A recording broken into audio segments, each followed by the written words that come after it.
Este día lo vamos a dedicar a contemplar,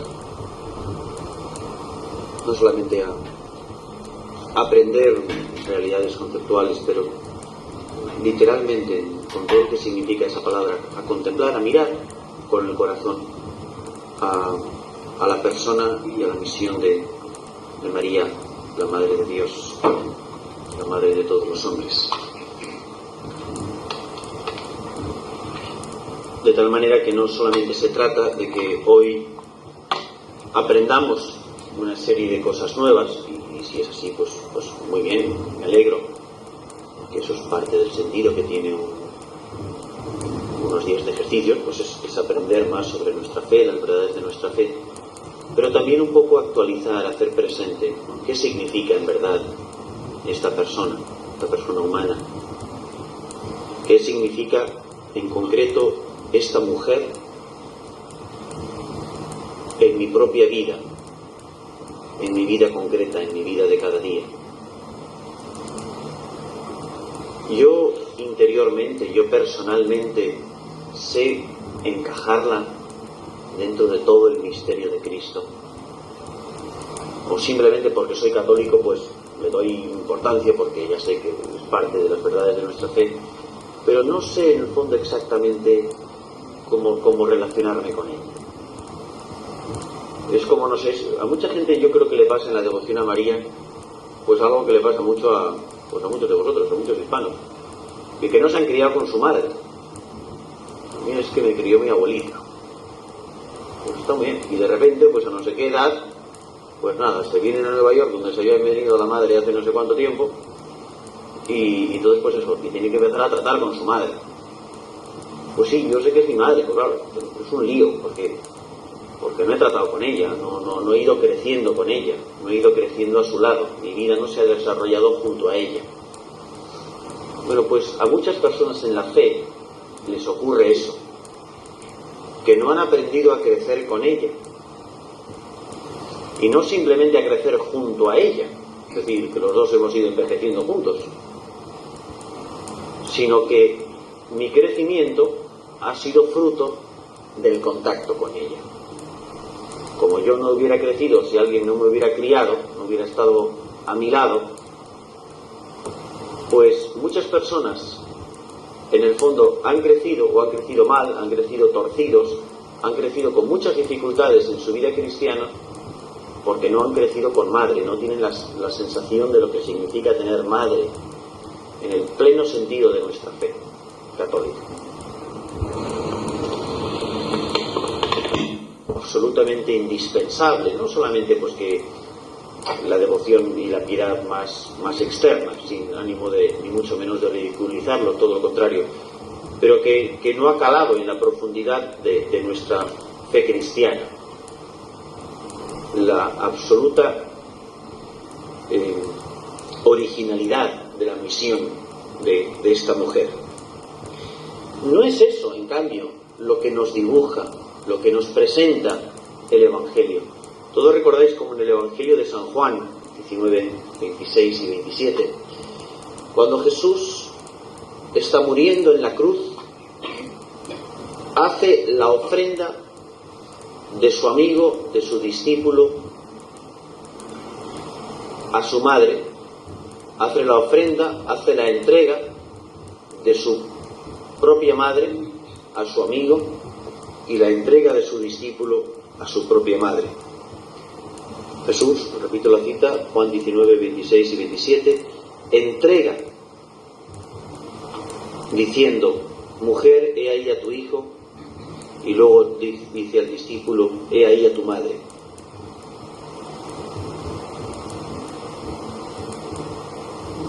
Fijaros que en español los artículos en gramática tienen muchísima más fuerza que en cualquier otro idioma, desde luego muchísima más fuerza que en inglés, que no tienen apenas fuerza ninguna. El artículo determinado o el artículo indeterminado marca una diferencia muy fuerte en la afirmación que queremos hacer.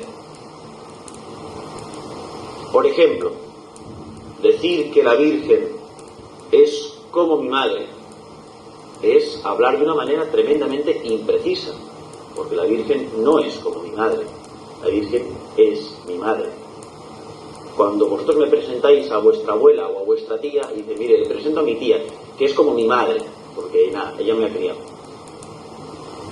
Muy bien, pero vamos, es como tu madre. Lo que me estás diciendo no es mi madre, esta señora. O sea, tanto por lo que afirmamos, negamos, como por lo que negamos, afirmamos. Si digo que una cosa se parece mucho a otra cosa, estoy diciendo que están muy cerca esas dos cosas, pero también estoy diciendo que no son la misma cosa. Fijaros cómo el Señor identifica a la madre y al discípulo. Le dijo al discípulo, le dijo a su madre, he ahí a tu madre.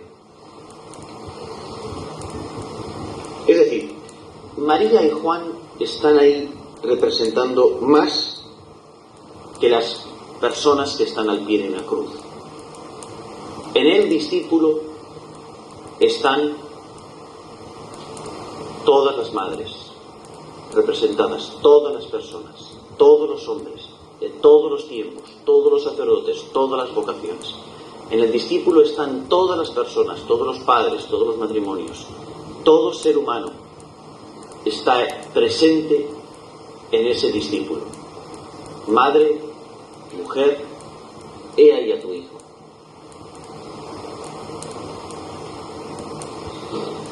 Dice que desde aquella hora el discípulo la recibió en su casa.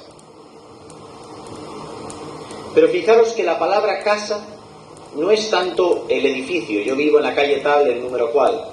No es ese tipo de casa al que se refiere el Evangelio, sino más bien indica entre sus posesiones. Desde aquella hora el discípulo la acogió como algo suyo, quiere decir, como algo propio. La acogió en su casa. No quiere decir que necesariamente no la acogiera a vivir en su vivienda, pero no es más que eso.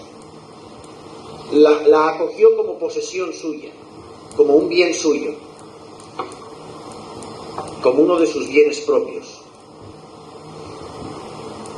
Por eso dice el Papa Juan Pablo II en la encíclica sobre la Virgen, Redentoris Mater, la Madre del Redentor, que María la Virgen Madre pertenece a los bienes de gracia propios de todo discípulo de Jesucristo. O sea, por ser discípulo de Jesucristo, este es uno de los dones que se me concede. El tener por madre a su propia madre. Es una condición para ser discípulo de Cristo, ser compañero de Cristo. Por eso el Concilio Vaticano II nos dirá que María es nuestra madre en el orden de la gracia, en el Lumen Gentium 61. Es decir, así como es madre de Jesucristo en orden a la naturaleza, porque físicamente su cuerpo ha nacido de María, a nosotros ella se nos ha sido dada a nosotros por pura gracia. Y sigue el concilio diciendo, esta maternidad de María, en la economía de la gracia, perdura sin cesar desde el momento del asentimiento, de su fiat, de su sí a Dios, que prestó fielmente en la Anunciación y que mantuvo sin vacilar al pie de la cruz hasta la consumación perpetua de los elegidos. Pues asunta a los cielos, llevada a los cielos, no ha dejado esta misión salvadora, sino con su múltiple intercesión continúa obteniéndonos los dones de la salvación eterna. Con su amor materno, cuida de los hermanos de su Hijo, que todavía peregrinan y se hallan en peligros y ansiedad hasta que sean conducidos a la patria bienaventurada, cielo, número 62. Y esto lo ha enseñado siempre la Iglesia. La maternidad de María, la maternidad espiritual de María, es una maternidad continua, no es accesoria. No es que el que quiera apuntarse a ella se pueda apuntar, al que no le haga falta, pues no es una opción, es una condición esencial para participar de nuestra vocación en la Iglesia como cristianos. Por eso es importantísimo que continuamente estemos revisando nuestra relación personal con aquella que es Madre de Cristo y Madre del cuerpo de Cristo, que es la Iglesia. Ella es Madre del Cristo total, cabeza, Jesucristo, y todos los miembros que se han unido a Él por el bautismo, por la incorporación a la Iglesia. Ella es madre de la totalidad de Cristo, de todo el cuerpo de Cristo. San Pío X, el Papa San Pío X, enseña que en la Encarnación, en el casto seno de la Virgen, donde tomó Jesús carne mortal, adquirió también un cuerpo espiritual, formado por todos aquellos que deberían o debían creer en Él.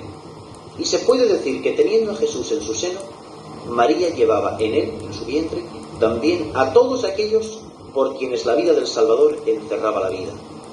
Debemos pues decirnos originarios del seno de la Virgen. Es decir, todos debemos decir que en verdad todos, por la gracia, hemos nacido del seno de María, de donde salimos un día a semejanza de un cuerpo unido a su cabeza.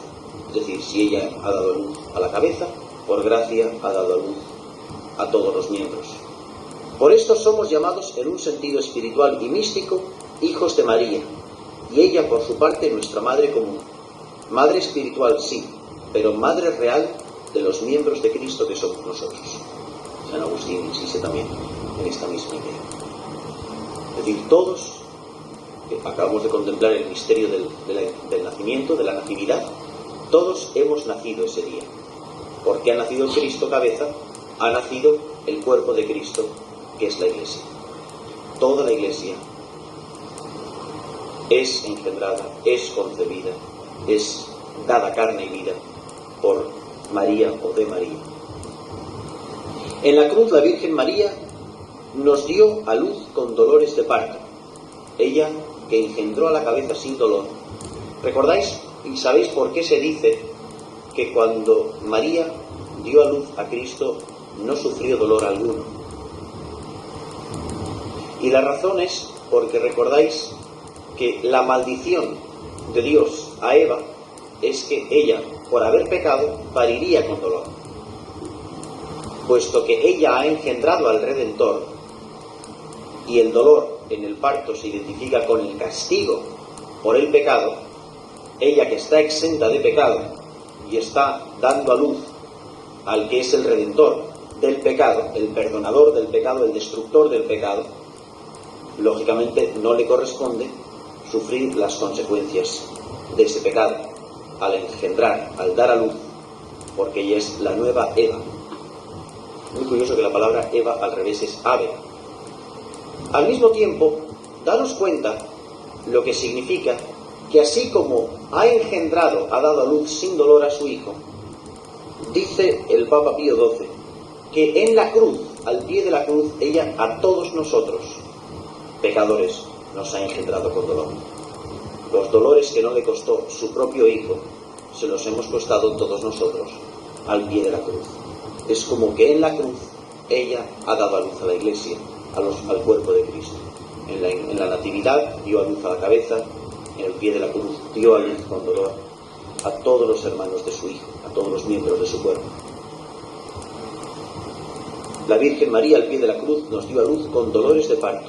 Pío XII dice que ha sido voluntad de Dios que en la obra de la redención humana la Santísima Virgen María estuviese inseparablemente unida con Jesucristo, tanto que nuestra salvación es fruto de la caridad de Jesucristo y de sus padecimientos, a los cuales estaban íntimamente unidos el amor y los dolores de la Madre.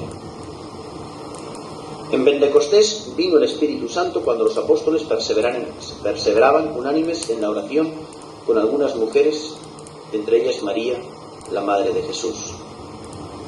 En el cielo, Pablo VI, hablando de María, dice que continúa ella en el cielo ejercitando su oficio maternal con respecto a los miembros de Cristo, por el que contribuye a engendrar y aumentar la vida divina de cada una de las almas de los hombres redimidos.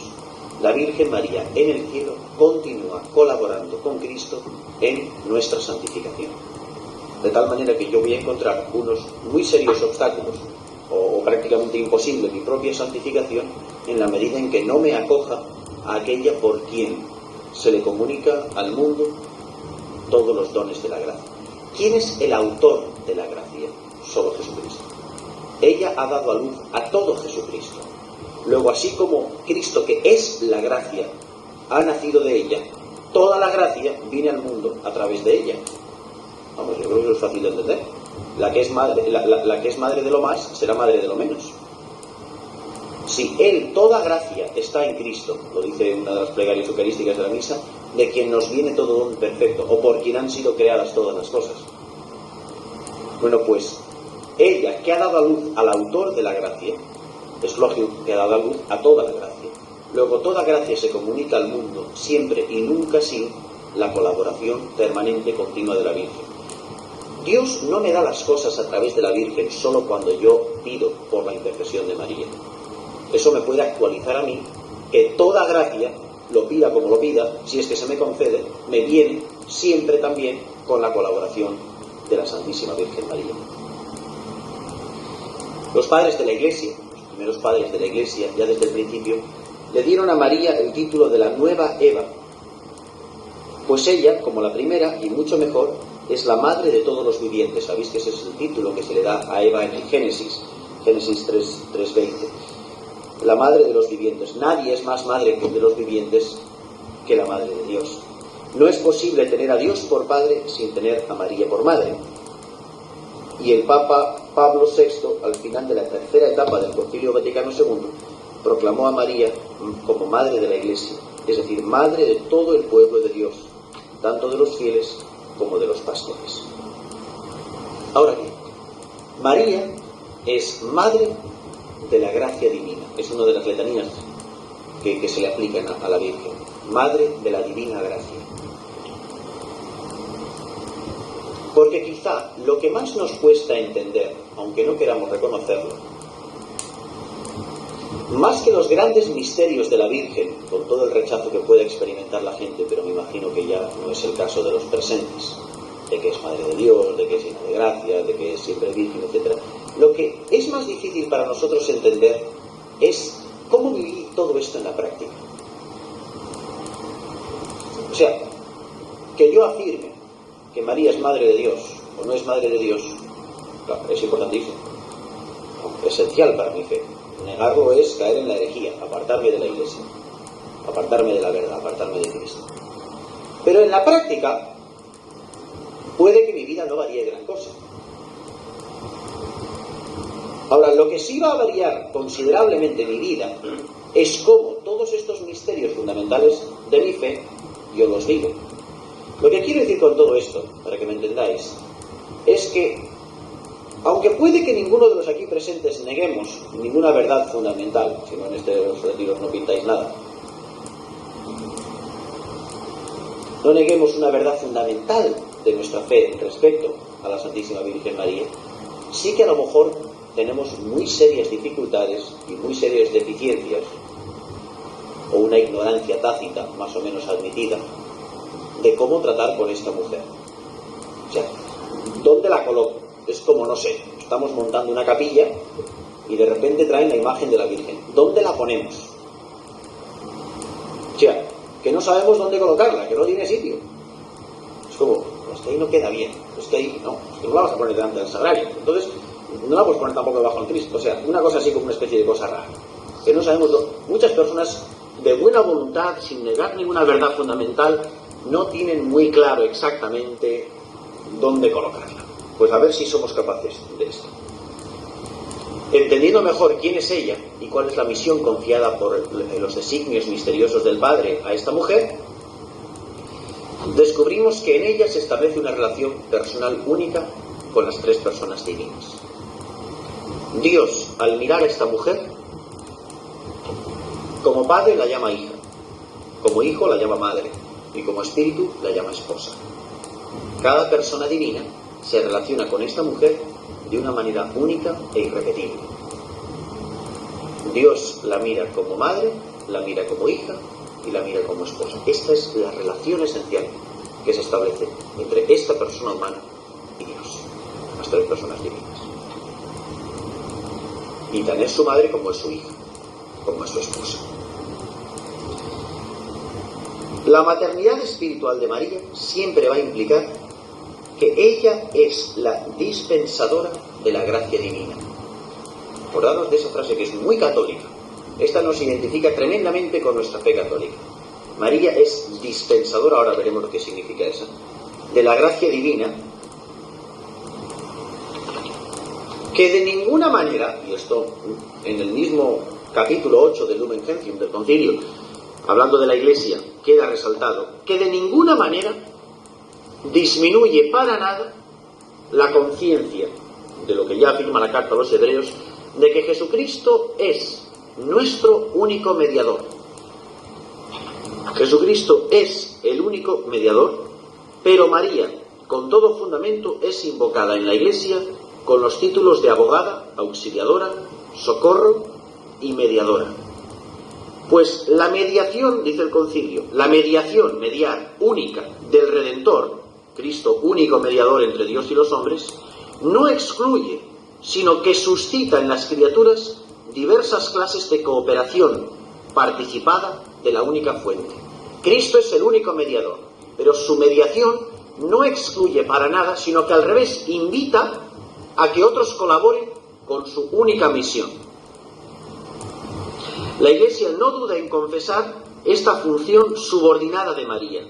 La Iglesia la experimenta continuamente y la recomienda a la piedad de los fieles para que, apoyados en esta protección maternal, se unan con mayor intimidad al mediador y salvador. Número 62 del Lumen Gentium. Y hay una larguísima tradición de todo esto en las enseñanzas y en el magisterio de la Iglesia. El Papa Benedicto XIV dice que la Virgen es como un río celestial por el que descienden las corrientes de todos los dones de las gracias de los corazones de los mortales. Todo don ha venido del cielo a los hombres con la colaboración de María. Pío VII llama a María dispensadora de todas las gracias. El Papa León XIII enseña que nada en absoluto de aquel inmenso tesoro de todas las gracias que consiguió el Señor, nada se nos da a nosotros sino por María, pues así lo quiso Dios.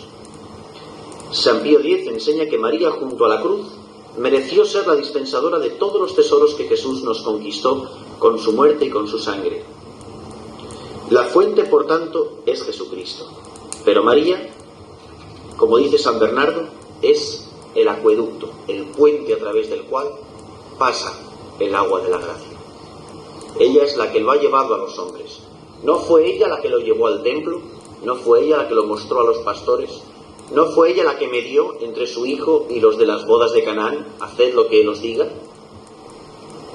No fue ella la que continuamente ha intercedido en favor del pueblo ante su propio hijo. Pío XI afirma que la Virgen María ha sido constituida administradora y medianera de la gracia. Y Pío XII dice que el Señor hizo a María medianera de sus gracias, dispensadora de sus tesoros, de modo que tiene un poder casi inmenso en la distribución de las gracias que se derivan de la redención. Pablo VI confiesa que el Señor hizo a María administradora y dispensadora generosa de los tesoros de su misericordia. Una enseñanza tan repetida en la Iglesia ha de considerarse como doctrina de fe. María ciertamente es para los cristianos la dispensadora de todas las gracias. Y Juan Pablo II destaca la solicitud, la preocupación de María por los hombres, el ir a su encuentro en toda la gama, en todo el ámbito de sus necesidades. Como en Caná de Galilea, no tienen vino. Será una mediación. María se pone entre su hijo y los hombres en la realidad de sus privaciones. Fijaros que es muy bonito, porque ¿qué es lo que hace la Virgen en Caná? Ella se hace solidaria de la angustia de estas personas. ¿Pero qué hace ella? Invita a que estas personas expresen su necesidad a su hijo. Decidle a mi hijo que no tenéis vino. Es más, yo lo voy a decir por vosotros. ¿Cuál es la misión de María? Hacerse solidaria de todas las pobrezas de todos los hombres. Pero no como una persona que las ve desde fuera, sino como una persona que las experimenta y las comparte. Es la persona que se pone junto al hombre. ¿Dónde está el hombre? ¿Dónde está la persona? Para mover a la persona a volver a su hijo. O sea, esta es la persona que experimenta el hambre del hombre para que el hombre le pida a Dios el pan de cada día. Esta es la persona que se pone junto al pecador, no pecando, pero sí estando junto a la persona para invitar a la persona a recurrir a su Hijo Jesucristo. La misión de María es ofrecer a todo problema, a toda necesidad, a toda angustia de todo hombre, solo a Jesucristo como respuesta a esa necesidad. No ofrecerse ella, sino ofrecer la posibilidad de volver el corazón hacia su Hijo. Esta es la misión de María. Es la persona que se ha hecho solidaria de toda necesidad. ¿Qué quiere decir mediación, medianera? Es ponerte en medio. Mirad, una escena evangélica como la de las bodas de Caná, no vais a encontrar otra mejor. Esta es la mujer que se pone en medio de la necesidad, que no se hace indiferente a las necesidades de las personas, que se compadece ante las pobrezas, ante las humillaciones de los hermanos de su Hijo, que se pone en medio y las comparte, las participa y se compromete con esa necesidad. No simplemente ella les dice, id a pedírselo a mi hijo. No, yo lo voy a ir a pedir con vosotros.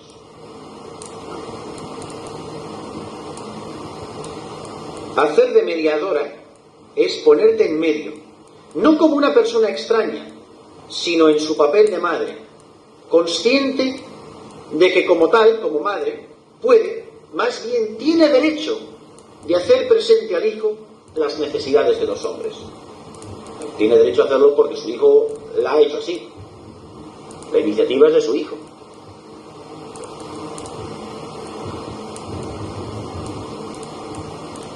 Esta es la misión de ella. Es ponerse en medio de la necesidad del hombre para expresarle a Dios, para expresarle a su Hijo Jesucristo, las necesidades, las angustias de los hombres.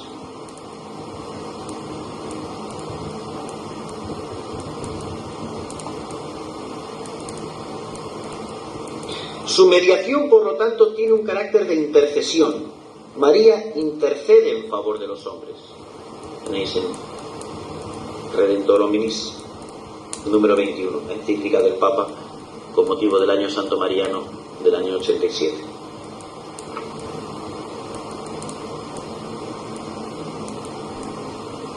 Y esa intercesión maternal, a la que acuden los hombres de todas las generaciones de cristianos, llevados por el Espíritu Santo, lo expresamos cada día en la oración del Ave María.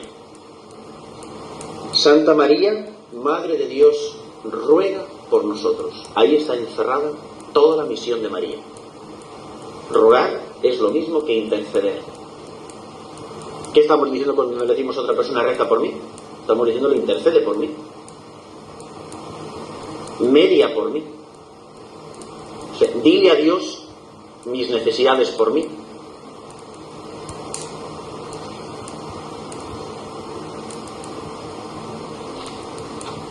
Y no solamente ella aparece, por tanto, como mediadora o como madre de la gracia divina, sino que la Virgen María ha sido escogida por Jesucristo como tipo, como modelo de la Iglesia. Dice San Ambrosio que la Madre de Dios es tipo de la Iglesia en el orden de la fe, de la caridad y de la unión perfecta con Cristo. Vaticano II, Lumen Gentium 63. Es decir, ella es el modelo perfecto de fe. Ella es el modelo perfecto de caridad. Ella es el modelo perfecto de la unión con Cristo.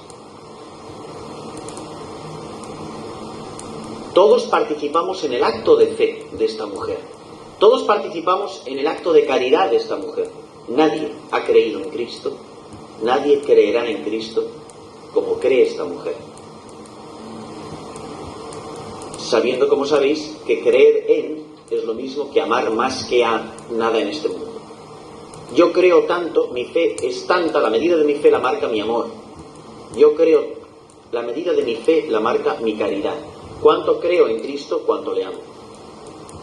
Toda persona que no ame a Jesucristo no puede decir creo en Jesucristo.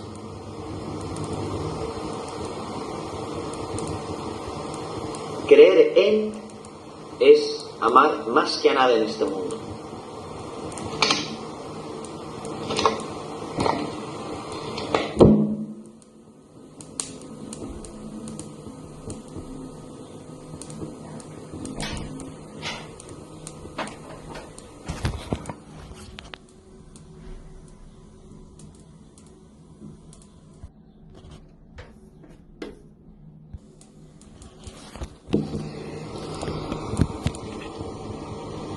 En ella se da la plenitud de todas las vocaciones. Ella es el perfecto modelo de todas las vocaciones.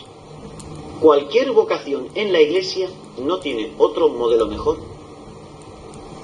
puesto que toda vocación es un camino de unión hacia Cristo, unión con Cristo, que la Madre de Dios. Porque fijaros que en ella se da los dos aparentes extremos, Virgen Madre. ¿Acaso puede una religiosa reclamar más a María como madre, o como modelo, perdón, que una madre de familia? ¿Ella es más virgen o más madre? Pues es perfectamente virgen y perfectamente madre. Y las dos vocaciones la honran y la glorifican.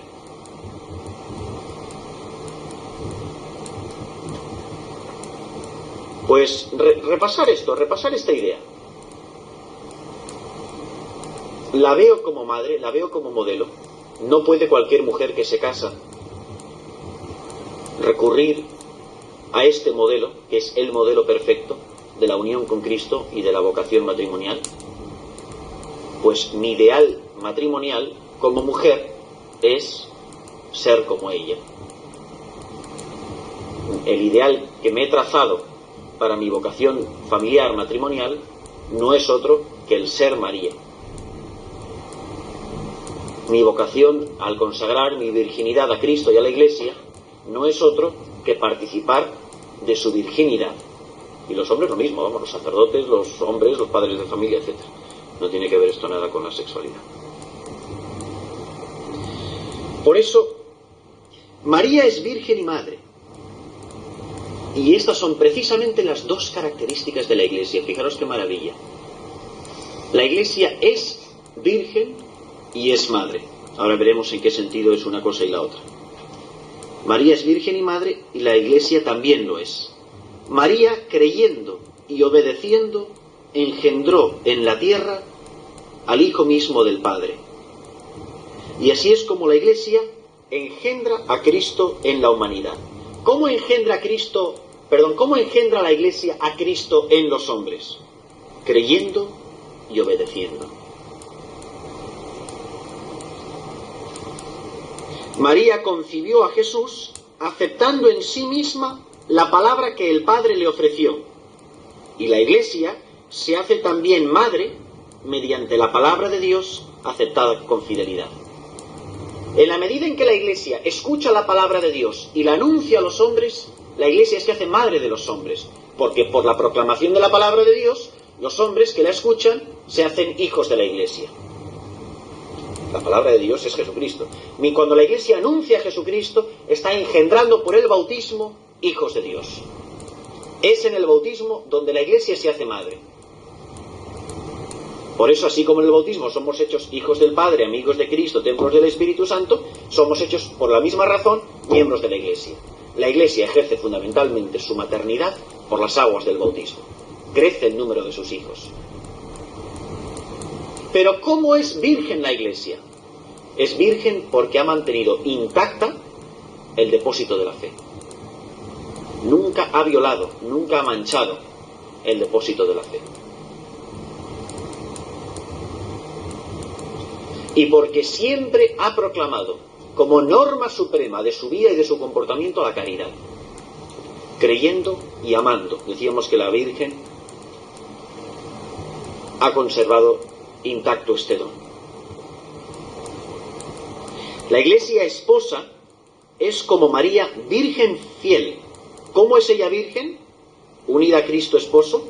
Porque la Iglesia guarda pura e íntegra la fe que ella le ha prometido al esposo. ¿En qué consiste la fidelidad de la Iglesia a Cristo? En nunca traicionar la fe. Toda persona que se separa de la Iglesia se separa de Cristo. Porque a ella se le ha confiado el depósito de la fe.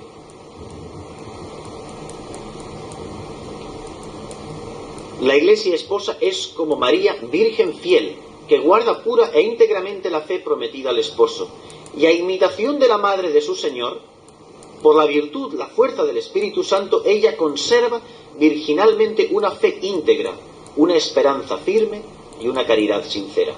También es del Papa Juan Pablo II, Redemptoris Mater, 42 a 44. Ahora, Ella no solamente es el modelo así en general de la Iglesia universal, extendida por los 5 continentes. María no es solo el tipo de la Iglesia, ella es el prototipo de cada cristiano. Yo voy creciendo en mi vida cristiana solo en la medida en que me voy asemejando a María. O sea, la Virgen es, si habéis visto por ejemplo los que trabajan en el barro, los que trabajan en la arcilla, los alfareros, tienes un molde, en ese molde echas la masa, o el yeso, la escayola, y eso es la imagen, ¿no?, que sale representada. Nosotros somos la materia prima, somos puestos en el molde, que es la Virgen, y te sale un cristiano.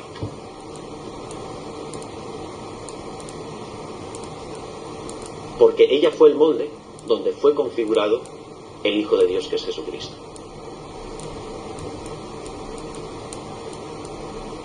¿Podría haber sido de otra manera? Podría haber sido como Dios quisiera.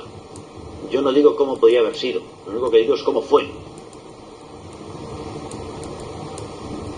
Me parece que cómo fue suficientemente maravilloso para que no perdamos demasiado tiempo a pensar cómo podía haber sido. Yo me acuerdo, tengo un recuerdo muy vivo de ser muy pequeñito y me explicaban el misterio de la ascensión del Señor. Y yo insistía en lo del cohete. Que cómo era aquello de subir para arriba sin cohete.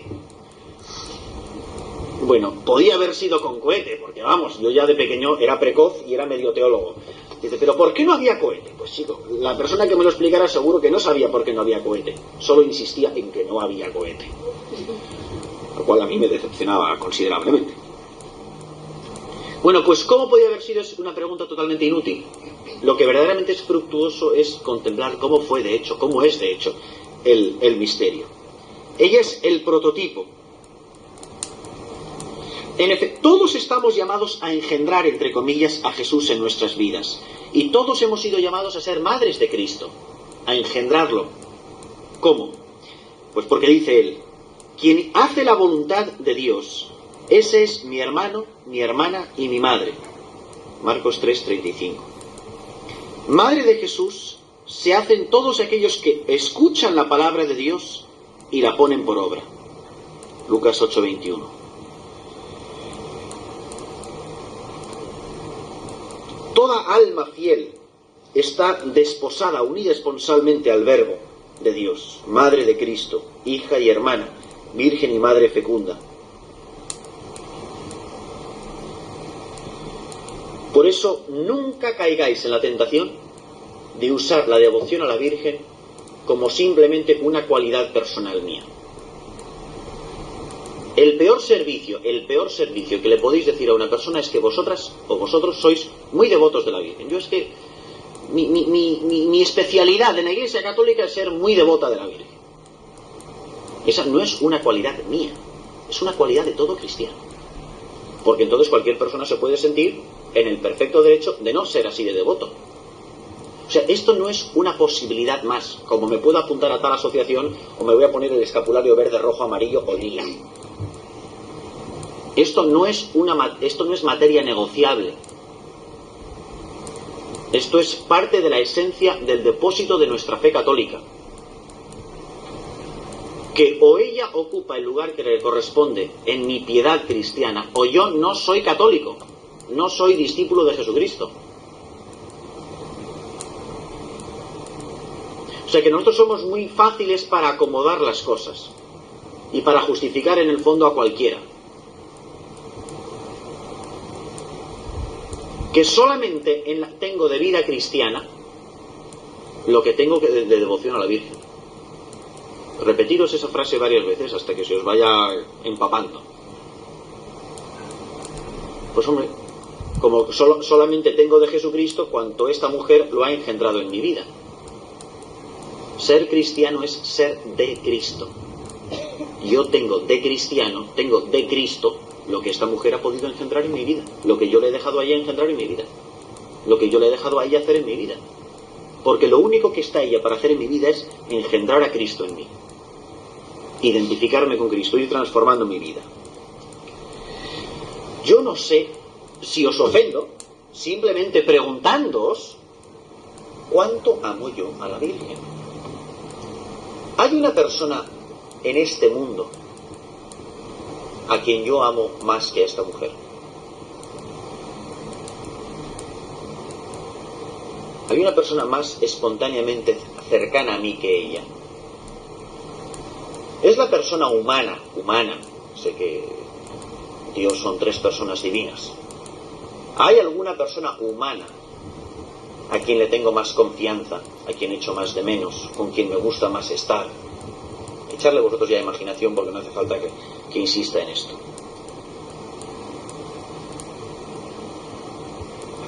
¿Cuánto? ¿Cómo hemos de amar nosotros a María? A mí me gusta mucho la frase de San Agustín, que de esto debería entender un rato.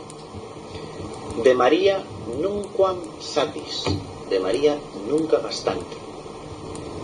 No os preocupéis. La palabra exageración no tiene lugar en la devoción a María. No se puede exagerar el amor a María. Se puede desviar la devoción, pero en la medida en que se desvía la devoción, se ha desviado el amor. Ahora, la medida del amor, dice San Bernardo, es amar sin medida, así que no la puedo amar demasiado. El amor es la única virtud que no tiene medida, es ilimitado, es infinito, es eterno. No la puedo amar demasiado. No os preocupéis. Toda persona que te dice que la amas demasiado, te está diciendo que ellos no la aman nada. Que no sean tan moderados en esas virtudes. Hay muchas personas que quizá por el ambiente, quizá por la formación o la deformación que han recibido, tienen como miedo, como una especie de temor, a caer en la devoción a la Virgen en excesos. ¿Quién es el modelo del cristiano? Jesucristo. El modelo supremo del cristiano es Jesucristo. Pues entonces, si Él tiene que ser el modelo nuestro en todos, tendremos que amar a María como la amara a Él. Solamente podrías exagerar en el amor a la Virgen si llegaras a amarla más que Jesucristo la amó. No os preocupéis, que nos queda un rato. Tratemos cuál sería la línea más segura de seguir en esto del amor a la Virgen. Pues el de amarla como Cristo la amó y como la ama hoy en el cielo. Cada uno de nosotros, los cristianos, entonces, estamos llamados individualmente, personalmente, a participar de todo lo que está en el corazón de Cristo. Todo lo que está en el corazón de Jesús es nuestra herencia, es nuestro tesoro. Todo lo que va ahí contenido es lo que hemos sido llamados a vivir, a participar, a compartir cada uno de nosotros. Dice el mismo San Pablo que hemos sido llamados a tener los mismos sentimientos que tuvo Cristo Jesús, Filipenses 2:5. Pues entonces se trata de hacer nuestro su amor al Padre, el amor de Cristo al Padre, su obediencia, su amor a los hombres, su oración, su alegría, sus trabajos, su cruz, todo. Y hemos de hacer nuestro su amor a su madre, María, que es nuestra madre. Ese es el límite de nuestro amor a la Virgen. Por eso, repito, no hay peligro en exagerar en esto.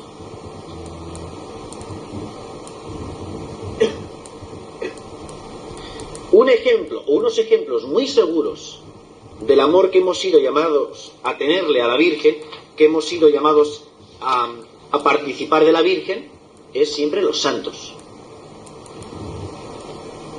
Alguno de los presentes considera que es que está ya en la zona roja, en la zona peligrosa, porque no sé si me estoy pasando en el amor. Ya creo que San Juan de la Cruz lo hemos dejado, el pobrecillo, vamos, me tiene que mirar con envidia.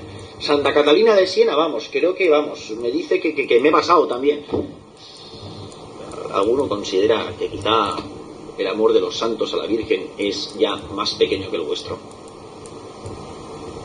Pues no sé, que lo digan, hacemos las estampas ahora mismo. Empezamos a repartir aquí recordatorios de todos vosotros. Santa Catalina de Siena dice cosas de esta calaña. Era doctora de la Iglesia, o sea que doctrina segura. Oh María, María, templo de la Trinidad. Oh María, portadora del fuego, María, que ofreces misericordia, que germinas el fruto, que redimes el género humano, porque sufriendo la carne tuya en el Verbo, fue nuevamente redimido el mundo. Oh María, tierra fértil, eres la nueva planta de la que recibimos la fragante flor del Verbo, unigénito Hijo de Dios, pues en ti, tierra fértil, fue sembrado ese Verbo. Eres la tierra y eres la planta. Oh María, carro de fuego, tú llevaste el fuego escondido y velado bajo el polvo de tu humanidad.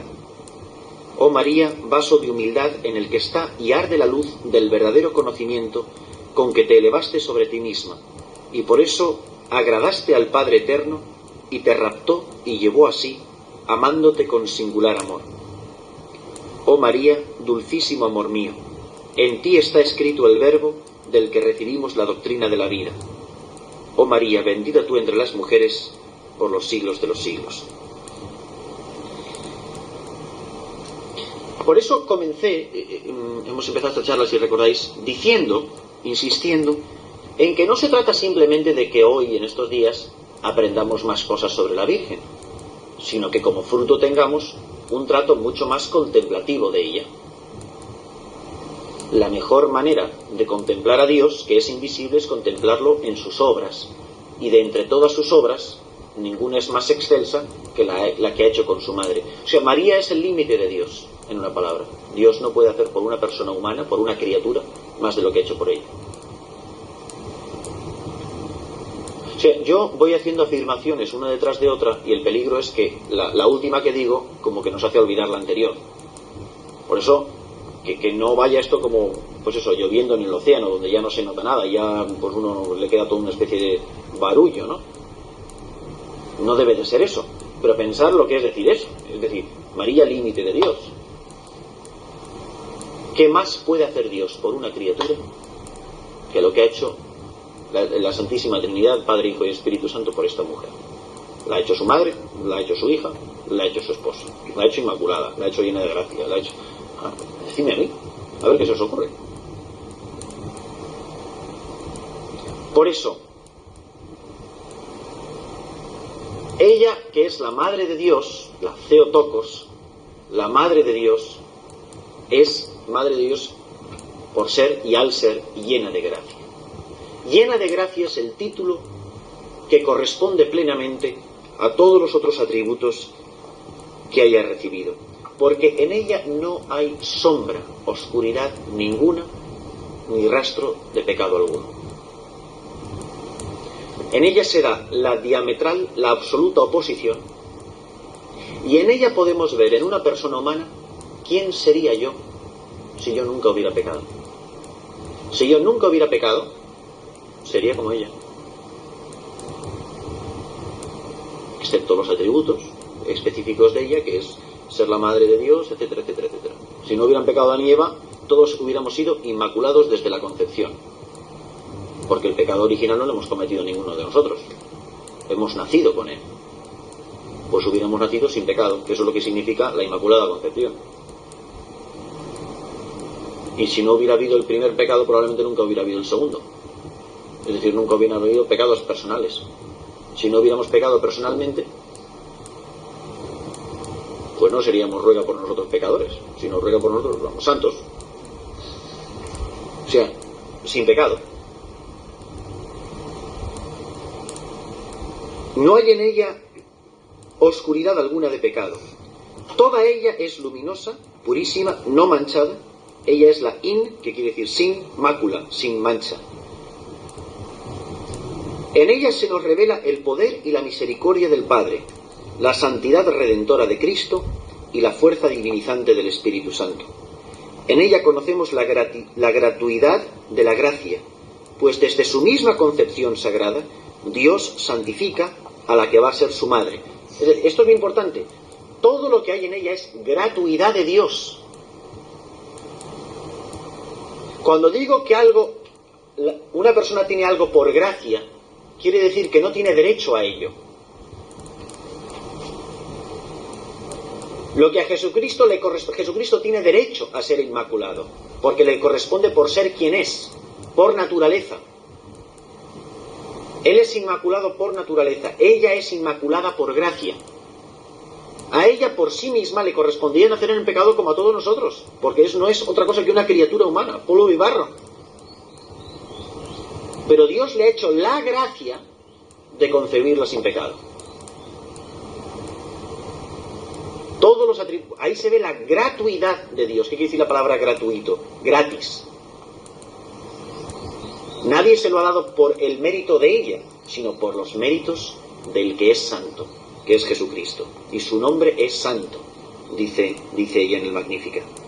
En ella conocemos la gratuidad de la gracia, pues de su misma concepción sagrada Dios santifica a la que va a ser su madre, preservándola de toda complicidad con el pecado.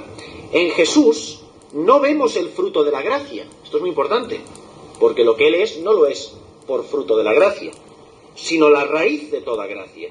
Pero en María contemplamos con admiración y gozo el fruto más perfecto de la gracia de Cristo. O sea, la mejor manera de admirar quién es Cristo es ver lo que ha hecho en esta mujer. Es contemplar la maravilla que ha producido en esta mujer. ¿Quién será Jesucristo que ha podido hacer esto con una mujer? Por tanto, toda esta cosa de, no, porque es que si le rezo media Ave María más que más Padre Nuestros que nos van a... Si es la contemplación de esta mujer, es contemplar la obra perfecta de Cristo. Es contemplar a Cristo en acción cuando contemplo la hermosura de lo que Él ha producido en su propia madre. Por eso todo santo ha sido especialmente sensible para admirar la hermosura de María. Porque el santo es la persona que sabe contemplar el rostro de Dios en las obras de Dios. El santo es el que ha contemplado con amor el rostro de María. San Juan Evangelista, que la recibió en su casa, es el primer admirador de su belleza celestial. Recordad cómo la describe el autor del Apocalipsis. Apareció en el cielo una señal grandiosa, una mujer vestida del sol, con la luna bajo de sus pies y sobre la cabeza una corona de 12 estrellas. Apocalipsis 12:1. Esa mujer simboliza, es verdad, no solo a María, que es muy importante. El capítulo 12 no solamente se refiere a María, sino se refiere también a la Iglesia. La mujer vestida del sol no solamente es María, es también la Iglesia. Pero es que precisamente María es hija predilecta de la Iglesia. María es el miembro más eminente de la Iglesia. Y por eso mismo es identificada esa mujer del Apocalipsis con la Virgen María, porque es el miembro más eminente de la Iglesia. Pocas personas quizá hayan podido describir toda esta belleza, como el gran San Juan de Ávila. Dice él, en uno de esos sermones sobre el día de Navidad, viendo su hermosura, su donaire, su dorada cara, sus resplandecientes ojos y sobre todo la hermosura de su alma, dice, ¿quién es esta que sale como graciosa mañana? ¿Quién es esta que no nace en noche de pecado, ni fue concebida en él, sino que así resplandece como alba sin nubes y como sol de mediodía? ¿Quién es esta cuya vista alegra, cuyo mirar consuela y cuyo nombre es fuerza? ¿Quién es esta para nosotros tan alegre y benigna, y para otros, como son los demonios, tan terrible y espantosa? Gran cosa es, señores, esta niña. Es importantísimo que como fruto, pero como uno de los más eminentes frutos, y si no sacarais otro, bendito fuera, que salgáis de aquí, como diría el padre José Luis, pero eso es porque habla muy mal el dominicano, enfogonaos con la Madre de Dios, verdaderamente dispuestos a volcar en ella toda vuestra vida y volcar en ella pues toda vuestra inquietud, toda vuestra devoción. Verdaderamente todo lo que se diga es poco, y así que todo lo que digamos nunca puede caer en el peligro de la exageración. Uno de mis mejores amigos del seminario, tan amigo que fue mi padrino de confirmación en el seminario, un sacerdote, que ahora que es sacerdote mexicano, me acuerdo que el día de la Inmaculada Concepción había todos los años un concurso de poesía. Tiene una poesía preciosa la Virgen, no me acuerdo de una palabra de la poesía, pero el título de la poesía era: y cuando Dios pensó en María, Dios se hizo poeta. Y lo que quiere decir es que verdaderamente en esta mujer Dios ha volcado el todo de su humildad, porque evidentemente para Dios infinito en gloria, nacer de una criatura es una tremenda humillación, pero es una humillación que la ha exaltado a ella a la gloria más grande. Por eso a mí me hace mucha gracia como cuando en la renovación se anda con tanto cuidado para decir que al nombre de Cristo se le da gloria y a María se le da honra. ¿Verdad que se hace mucho esa distinción? Bueno, esa distinción es una solemne estupidez, quiero que lo sepáis. A la María se le puede dar toda la gloria que os dé la gana, como se le da a todos los santos. Dar gloria simplemente es decir dónde está una persona. La gloria es el cielo, y en la gloria vamos a estar todos. Por lo menos todos debemos tener esos planes. Por eso, la primera oración que se le recuerda a la Virgen es: oh gloriosa, oh bendita, oh gloriosa Virgen María. Os pido que, de verdad, os esmeréis en esto, que os examinéis en esto, que hagáis un serio examen de conciencia de esto, que os confeséis de esto, porque seguro que nunca la habéis amado ni un solo día de vuestra vida como debierais haberla amado. Ninguno lo hemos hecho.